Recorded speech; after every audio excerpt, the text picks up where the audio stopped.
नमस्कार, मैं जगदीश बौसर जय हिंद एक्सप्रेस में आपका स्वागत करता हूँ। लंबे समय बाद आज मुलाकात करने का मुख्य उद्देश्य यही था कि हमारी पूरी टीम केवड़िया कॉलोनी जो कि स्टैच्यू ऑफ यूनिटी के नज़दीक आई हुई है, वहाँ पर जो विकास हुआ है उसमें आदिवासियों की जो समस्याएं हैं उनको दरकिनार करके यह विकास किया गया है। तो क्या क्या समस्या हैं उसके संदर्भ में हमारे साथ आज बात करने के लिए आदिवासियों के नेता प्रफुल्ल भाई हमारे साथ हैं। उनसे जानते हैं कि क्या समस्याएं हैं और सरकार की तरफ से उनको कैसा प्रोत्साहित किया जाता है या दंडित किया जाता है। नमस्कार प्रफुल्ल भाई, स्वागत है आपका। प्रफुल्ल भाई, आदिवासियों की यहाँ मूलतः समस्या क्या है जो सरकार की तरफ से आ रही है, पेश की जा रही है? देखिए, जब से स्टैच्यू ऑफ यूनिटी बना है पूरे देश से और विश्व में यही प्रचार किया गया कि स्टैच्यू ऑफ यूनिटी आने से पूरे देश में जो है और पूरे विश्व में जो है एक एकता का प्रतीक के तौर पर मैसेज दिया जाएगा। लेकिन यहाँ पर एकता की बात करके जिस प्रकार से आदिवासियों की एकता को तोड़ा गया है और जिस प्रकार आदिवासियों को जो उत्पीड़न जो हुआ है वो बहुत ही भयानक है। देखिए कि आप जैसे आप स्टैच्यू ऑफ यूनिटी पूरे क्षेत्र में जाओगे तो जो आदिवासियों के जो संवैधानिक अधिकार है, आदिवासियों के जो कल्चर है, आदिवासियों की जो रूढ़ी परंपराएं हैं, उसके ऊपर स्टैच्यू ऑफ यूनिटी के कारण बड़ा प्रहार हुआ है। देखिए कि यहाँ पर जब 2018 में स्टैच्यू ऑफ यूनिटी का अनावरण हुआ उस समय पर भी आदिवासियों ने बड़े पैमाने पर यहाँ पर उसका विरोध किया था कि हम आदिवासी जो है कहीं सरकार के पास बड़ी अपेक्षाएं नहीं रखते हैं, है ना। आप ये कहते हैं कि आप स्टैच्यू ऑफ यूनिटी आने से आप लोगों को ये रोज़गार मिलेगा, वो रोज़गार मिलेगा। तो हमने तो यही कहा था कि रोज़गार मिले, ये तो बात सही है, लेकिन इससे कितना नुकसान हो रहा है, आदिवासियों को किस प्रकार से किन किन समस्याओं का सामना करना पड़ेगा, ये सरकार ने जो उसका जो छुपा एजेंडा था वो कभी भी आदिवासियों के सामने रखा नहीं। लेकिन जैसे जैसे समय बीतता गया, जैसे जैसे एक पहले स्टैच्यू ऑफ यूनिटी आया तो बोल रहे थे कि आदिवासियों को सिर्फ एक ही जो वहाँ पर एक पहाड़ी है वही तो लेना है, उसके बाद हमें क्या चाहिए। लेकिन उसके बाद जो है वहाँ पर अभी आप देखोगे तो यहाँ पर हज़ारों जो है यहाँ पर अभी होटल वोटल वगैरह आ गए हैं और जो अन्य जो प्रोजेक्ट आ गए हैं। तो इससे जो है आदिवासियों के जो ज़मीनी जो आदिवासियों का जो ज़मीन जो है, आदिवासी जो ज़मीनी जो लेवल का जो उनकी जो एक्टिविटी है या जो आदिवासी जो पशुपालन या अन्य जो वन्य उत्पादक के ऊपर उनके जो उनको आर्थिक मदद मिलती है वो नहीं मिल पा रही है, वो छीन गई है। प्रफुल्ल भाई, बड़ा मुद्दा यह भी है कि आदिवासियों को उनका जो रोजगार था उनसे वंचित किया गया। यह वादा किया गया कि शायद विकास होगा तो उनमें उनका भी कुछ न कुछ हिस्सा होगा। जितनी मेरी जानकारी है यहाँ पर इस जिले में आज भी 73AA एप्लीकेबल है। तो आदिवासियों की ज़मीन पर ये बड़े बड़े मॉल वगैरह वो आने का क्या मतलब वह तो पूरी की पूरी जो प्रक्रिया है वो गैरकायदेसरी होगी, क्या मानना है आपका? बिल्कुल, देखिए आदिवासियों के जो संवैधानिक अधिकार जो दिए गए हैं उसमें संविधान के अंदर 5वीं अनुसूची है। गुजरात के अंदर हमारे यहाँ पर 73AA है कि वहाँ पर आदिवासियों की ज़मीन गैर आदिवासी ले ही नहीं सकता है, और आदिवासियों की जो ज़मीन जो है वो सरकार भी ले नहीं सकती है, सरकार भी वहाँ पर गैर आदिवासी है। तो आदिवासियों की ज़मीन अगर सरकार ले ही नहीं सकती है तो फिर यहाँ पर इतने सारे होटल मोटल वगैरह कैसे बन रहे हैं कि ये जो यहाँ पर जो है अगर आदिवासियों को अगर वहाँ किसी मालिक को या फिर किसी उद्योगपति का कोई भी ज़मीन अगर आदिवासियों की पसंद आ जाती है तो फिर वो उस ज़मीन पर कब्जा करने के लिए यहाँ पर ज़्यादा से ज़्यादा पुलिस बल का उपयोग हो रहा है। और पुलिस बल हो या फिर यहाँ के लोकल रूलिंग पार्टी के जो लीडर्स है उनका उपयोग किया जाता है। पहले तो जाते यानी साम दाम दंड भेद नीति यहाँ पे अपनाई जाती है, या फिर स्थानीय जो लोग होते हैं या स्थानीय उनके रूलिंग पार्टी के जो लीडर्स है वो जाते हैं कि यार इससे आपको बहुत सारा फ़ायदा होगा, आपको 10-15 लाख ऐसे ही मिल जाएगा, आपका और आपके परिवार का भला हो जाएगा और आपको इतना सारा पैसा आपने कभी देखा नहीं है। लेकिन जो आदिवासी जो वंश परंपरागत जो अपनी भूमि से जुड़ा हुआ है या अपने कल्चर और अपने जिस भूमि से जुड़ा उससे विस्थापित होना पड़ेगा। उसके पास जो रोजगार का जो मेन स्तंभ जो है ना, या जंगल के ऊपर आधारित जंगल है, पशुपालन है, खेती है, अगर वो नष्ट हो गया तो आदिवासी तो वैसे ही नष्ट हो जाएगा। आदिवासी तो सालों से जंगल से, खेती से और पशुपालन से जुड़ा हुआ समुदाय है। अब प्रफुल्ल भाई, कहीं ना कहीं हमने यह भी पाया है कि यहाँ के जो आदिवासी है उनकी संस्कृति के ऊपर भी बहुत बड़ा वज्राघात किया गया। क्या आपको लगता है कि इस कंडीशन में आदिवासी अपनी संस्कृति बचा पाएंगे? स्टैच्यू ऑफ यूनिटी के कारण यहाँ पर आज तो लोगों को अपने घर से बाहर निकलकर कोई कार्यक्रम करना भी हो तो वो भी वो कर नहीं सकता। तो ये जो संस्कृति बचाने की जो आज पूरे देश में हर कोई पार्टी हो या हर क्षेत्र में जहाँ कहीं भी नरेंद्र मोदी आते हैं तो वहाँ पर आदिवासियों को सिर्फ नाच गाने के लिए वहाँ पर बुलाया जाता है। हर जगह पर आदिवासियों के जो पोस्टर होते हैं या उसमें वाली पेंटिंग हो या राठवा पेंटिंग हो वो लगा दिया जाता है। लेकिन जो रियल में जो आदिवासी जो संस्कृति है, उनका जो कल्चर है, उनकी जो जीवन शैली है, जिससे हम इस प्रकृति को बचाने की बात करते हैं। आदिवासी कभी भी जंगलों को नष्ट नहीं करता है या पेड़ पौधों को काटता नहीं है। यहाँ पर तो आप स्टैच्यू ऑफ यूनिटी के कारण यहाँ से आप देखोगे अंकलेश्वर तक, यहाँ से देखो तो पूरे बड़ौदा तक, यहाँ छोटा उदयपुर तक, जितने भी मेन जो रोड थे वहाँ पर जो 6 लेन या फिर 8 लेन रोड बनाने के लिए सारे के सारे पेड़ पौधों को काट दिया जा रहा है। तो ये तो आदिवासियों को तो नुकसान हो ही रहा है, लेकिन साथ में जो जल, जमीन और जंगल संपत्ति है उसके ऊपर भी बड़ा प्रहार है। और संस्कृति की भी हम अगर बात करते हैं तो आज आदिवासियों के जिस प्रकार से जो हम यहाँ आदिवासी जो रहनी कहनी थी या आदिवासी जिस प्रकार से यहाँ पर उत्सव मनाते थे, आज देखो तो अगर ये नर्मदा का जो नदी है या नदी में जिस प्रकार से अभी नर्मदा परिक्रमा चल रही है तो उसके अंदर अगर आदिवासियों के अगर स्नान करना है तो किसी की परमिशन की अनुमति लेने की ज़रूरत नहीं थी। या पर अगर नर्मदा में अगर उनको प्रार्थना या पूजा करने की किसी के पास अनुमति लेने की ज़रूरत नहीं थी। लेकिन आज जब आदिवासियों को जब या अन्य कोई भी जो यहाँ पर जो नर्मदा को अपनी माँ मानते हैं ऐसे भक्त को अगर यहाँ पर अगर नर्मदा नदी की पूजा भी करनी हो तो उनको पहले रिक्वेस्ट करना पड़ता है कि भाई नदी के अंदर थोड़ा पानी तो डालिए, थोड़ा पानी आए तब तो हम पूजा कर सकते हैं। तो संवैधानिक अधिकार आदिवासियों को दिया गया है, उनसे भी वंचित किया गया है, आपको ऐसा लगता है? बिल्कुल, आदिवासियों को संवैधानिक अधिकारों से वंचित रखने का एक बहुत बड़ा षड्यंत्र जो है ये गुजरात ही नहीं पूरे देश के आदिवासी क्षेत्रों में चल रहा है।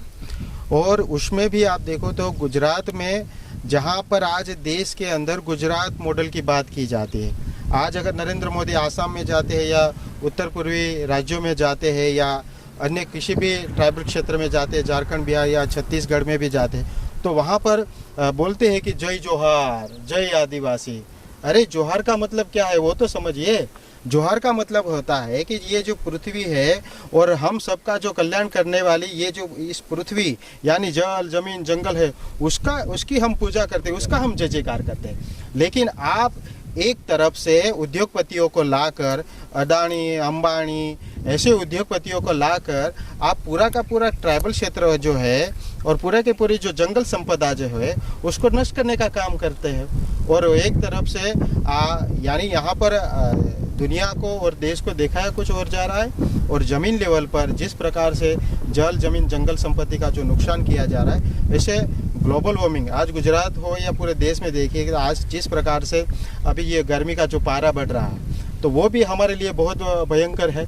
आज लोग अपने घरों से बाहर नहीं निकल पा रहे, तो उसके पीछे जो कारण जो है, जिस प्रकार से हम एक आंधी के तौर पर ये विकास के नाम पर जिस प्रकार से ये डेवलपमेंट के नाम पर हम जिस प्रकार से आदिवासी क्षेत्रों को नष्ट कर रहे हैं, जंगलों को नष्ट कर रहे हैं या ऐसे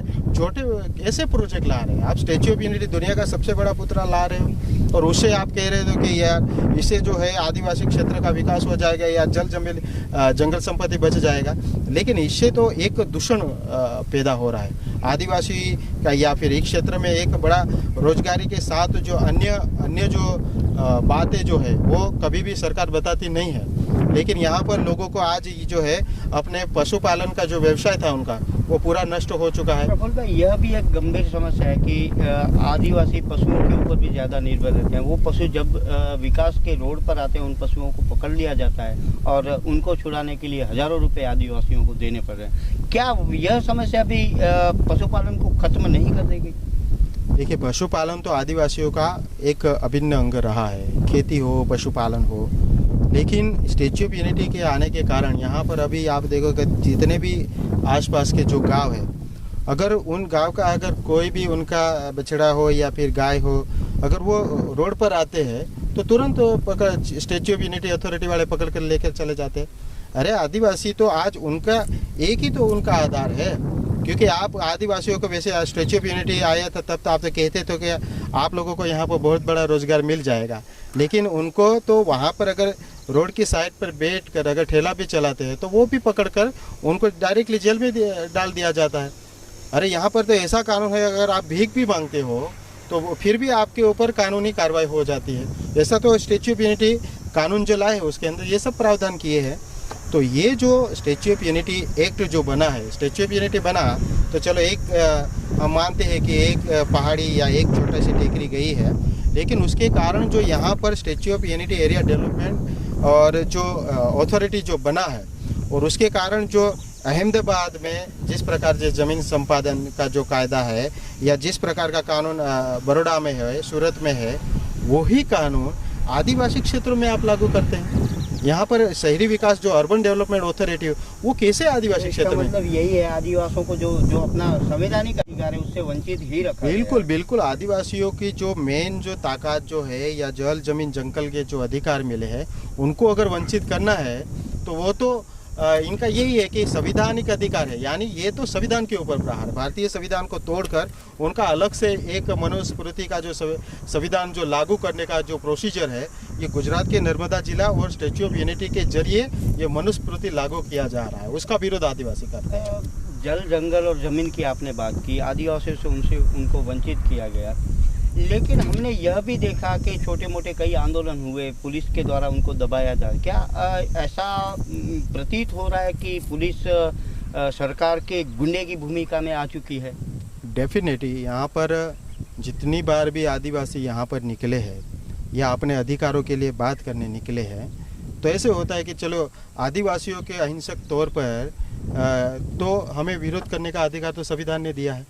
और इसी संविधान ने, या चाहे राष्ट्रपति या बड़ा प्रधान कोई भी हो, इसी संविधान के आधार पर चलते हैं। तो उसी संविधान के दायरे में रहकर अगर आदिवासी अपना विरोध प्रदर्शन या अपनी असहमति दर्शाने के लिए जब रोड पे उतरता है तो सीधे पुलिस उनके ऊपर जो है यहाँ पर लाठी डंडा चला देते हैं। आदिवासियों के यहाँ पर ऐसा भी हुआ है कि जो हमारी जो माँ बहनें यहाँ पर, जो हमारी बेटियाँ जो है, अगर घर के अंदर अपने बाथरूम के अंदर अगर स्नान भी करती है तो वहाँ पर स्नान करते देखते हुए वहाँ पे पुलिस अंदर घुस जाती है, वहाँ से निकाल रहे हैं। वह महिलाओं को जो है अपनी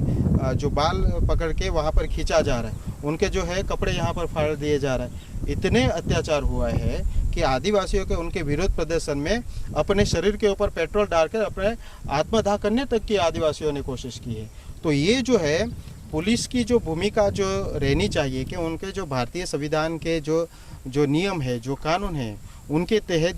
जो काम करना चाहिए वो नहीं हो रहा है। लेकिन जो रूलिंग पार्टी है या जो उद्योगपति है, अगर वो कह देते कि ये जो ये हटाने का ये जगह ये जो है हमें चाहिए और आदिवासी हमारे काम में विक्षेप कर रहे हैं, तो आदिवासियों को तुरंत जो है पुलिस एक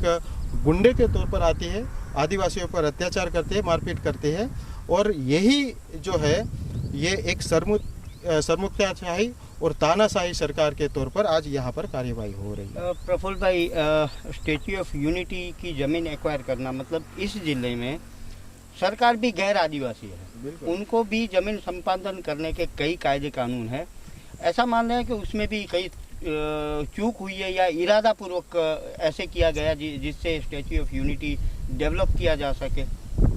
देखिए, ये जो केवड़िया और उसके आसपास के जितने भी यहाँ पर जो गांव अभी जो स्टैच्यू ऑफ यूनिटी एक्ट में जो लिए हैं, पहले इन लोगों ने 14 गांव लिए, उसके बाद उसके अंदर 19 गांव, फिर अभी 24 गांव जो लिए हैं, उसके अंदर यही है कि आदिवासी के इस क्षेत्र के यहाँ पर 72 गांव जो है वहाँ पर आदिवासियों के, ये 72 गांव के अंदर इन लोगों का डेवलपमेंट प्रोजेक्ट ये 2007 से, जब नरेंद्र मोदी यहाँ के मुख्यमंत्री थे तो उस समय भी काडा नाम का कानून ला कर Kevadia area development authority already Narendra Modi ने यहाँ पर वो प्रोजेक्ट लाए थे, लेकिन उसका बड़े पैमाने पर विरोध हुआ था। और उस समय पर 72 गाँव की बात थी, तो 72 गाँव यहाँ पर बाहर निकले थे। तो उस समय तो मोदी साहब समझ गए थे कि आदिवासियों का विरोध बड़े पैमाने पर हो रहा है। तो जब मोदी साहब जब प्रधानमंत्री बने और उनका तो ये ड्रीम प्रोजेक्ट पहले से ही था, तो उन्होंने ये देखा कि यहाँ पर जो है कैसे एक उद्योगपतियों को लाकर या फिर आदिवासियों को कैसे यहाँ पर रोजगार से उनको वंचित किया जाए या फिर आदिवासियों की संस्कृति या उसको कैसे नष्ट किया जाए, ऐसा खतरनाक प्रोजेक्ट लाया हुआ है ये। और इस प्रोजेक्ट के नाम पर ये यहाँ पर स्टैच्यू ऑफ यूनिटी जहाँ पर बना है, ये जो साधु टेकरी पर जहाँ पर बात करते हैं, तो वहाँ पर जो है वड़ते बाबा की आदिवासियों का आस्था का केंद्र था। और वहाँ पर आदिवासी हर साल जो है वहाँ पर पूजा करते थे। वहाँ पर हर भगवान का वहाँ पर फोटो मूर्ति लगे हुए थे, चाहे वो शिव जी का हो, चाहे अम्बा माँ का हो, या हर भगवान का वहाँ पर फोटो लगा हुआ था। लेकिन ये सिर्फ मोदी साहब के ड्रीम प्रोजेक्ट के कारण उस सब फोटोज़ को भी वहाँ से हटा दिया गया और उसके ऊपर स्टैच्यू ऑफ यूनिटी लागू बना दिया गया। तो ये भी जो है ये धार्मिक आस्थावादी या फिर ये धार्मिकतावादी जिस प्रकार से लोगों को जो कहते हैं उससे विपरीत चलकर ही ये काम हुआ है। लेकिन लोगों को ये लगता है कि चलो मोदी साहब है तो वो काम तो ऐसे ही करे, लेकिन उन्होंने जो भगवान का, शिव जी से बड़ा तो कोई है ही नहीं, तो चलो वो शिव जी का भी अगर ये लोग उनको मूर्ति हटाकर उसके ऊपर अपने मूर्ति के नाम पर अगर प्रस्तापित किया जाता है तो ये सही नहीं है। प्रफुल्ल भाई, अंत में क्या आप सोच रहे हैं, इसका समाधान क्या हो सकता है? क्योंकि आदिवासी अगर अपना जो वजूद है वो बचा पाएगा तभी वो अपनी संस्कृति बचा पाएंगे। आप क्या सॉल्यूशन इसका ढूंढते हैं? मैं तो मानता हूँ कि जब तक गुजरात हो या पूरे देश में है, ये जब तक मूढ़ीवादी जो सरकार रहती है तब तक ना ही आदिवासी हो, चाहे एससी हो, ओबीसी हो, माइनॉरिटी है या अन्य जो समुदाय जो है, उनके जो अभी जो आंदोलन जो हो रहे हैं, ये आंदोलन होने के पीछे वजह यही है कि ये सरकार जो है ये संविधान से हटकर आज काम कर रही है, संविधान से ऊपर हटकर ही काम कर रहे हैं। यानी जो लोगों के जो संवैधानिक अधिकार है या फ्रीडम ऑफ स्पीच है, ये सब अधिकारों को दबा दिया जाता है। यानी आप मोदी साहब या बीजेपी के जय जयकारा करते हैं तो आप सही है, अगर आप उसके पीछे अगर उनका जो काम है उनका अगर विरोध करते हैं, तो चाहे उनको अर्बन नक्सली हो या नक्सली हो, ये सब जो है ये सरकार द्वारा जो है ये पूरा जो एजेंडा के तौर पर, यानी जहाँ पर अगर सबसे ज़्यादा खनिज है या कोलसा है, सबने ज़्यादा जहाँ पर खनिज मिलते वहाँ सबसे ज़्यादा नक्सली है। प्रफुल्ल भाई, निकट भविष्य में क्या आप ऐसा देख रहे हैं कि इस विस्तार में भी नक्सलवाद या माओवाद पैदा हो सकता है सरकार की इस नीतियों के कारण? देखिए, गुजरात ऐसा स्टेट रहा है कि जहाँ कभी भी आदिवासी जितने भी आंदोलन रहे, एक भी आंदोलन जो हिंसक तौर पे नहीं हुआ है। तो आने वाले समय पर भी ऐसा होगा ये नहीं मानते हैं, ऐसा होगा भी नहीं। लेकिन जिस प्रकार से आदिवासी क्षेत्रों में अपने संवैधानिक अधिकारों के प्रति जो जन जागृति आ रही या जिस प्रकार सरकार के प्रति जो आक्रोश जो हो रहा है, उसका डेफिनेटली गुजरात के अंदर गुजरात के चुनावों में बीजेपी जैसी सरकारों को बहुत बड़ा नुकसान होगा। अगर ये सरकार जो अभी नहीं सुधरती है तो जो संवैधानिक तौर पर या जो आदिवासी जो है ये भाजपा है या जो जितने भी मनुवादी जो संगठन है और जिस प्रकार से ये धार्मिक संगठनों के नाम पर जो आदिवासी क्षेत्र में ये जो प्रवेश कर रहे हैं, तो आने वाले समय में इन सबकी पोल खुलेगी और आदिवासी जो है अपने हक अधिकार और अपने अस्तित्व को बचाने के लिए आज ज़मीन पर उतर चुका है, वो लड़ने के लिए तैयार है। तो प्रफुल्ल भाई ने पूरी डिटेल हमें बताई कि आदिवासियों की क्या समस्या है और क्या उसका समाधान हो सकता है। मोटे मोटे तौर पर हमने यही जाना कि वर्तमान की कब्र पर भविष्य का निर्माण हो रहा है। इस कंडीशन में अगर आदिवासी बोलने के लिए निकल रहे हैं तो उनको पकड़ के जेलों में बंद कर दिया जाता है, कहीं ना कहीं यह परिस्थिति है, यह परिस्थिति पुलिसशाही लोकतंत्र के से पुलिस तंत्र की तरफ बढ़ रही है और अमलशाही की तरफ बढ़ रही है। यहाँ के लोगों की सबसे बड़ी समस्या यह है कि आदिवासी पूरे के पूरे जंगल के ऊपर आधारित है और यहाँ पर जंगलों को नष्ट किया जा रहा है। हमें नहीं पता कि आदिवासी अपना अस्तित्व कैसे बचा पाएंगे। यह छोटे छोटे आंदोलन के प्रयास से आदिवासी लड़ने को निकल रहे हैं, लेकिन उनको भी येन केन प्रकार से दबा दिया जा रहा है। नमस्कार, मैं दत्तेश भावसार, जय हिंद एक्सप्रेस की पूरी टीम की तरफ से आप हमारी ये स्टोरी देखिए। अगर आपको स्टोरी अच्छी लगे तो लाइक करिए, अच्छी ना लगे तो डिसलाइक करिए, लेकिन सब्सक्राइब कीजिएगा ज़रूर। नमस्कार।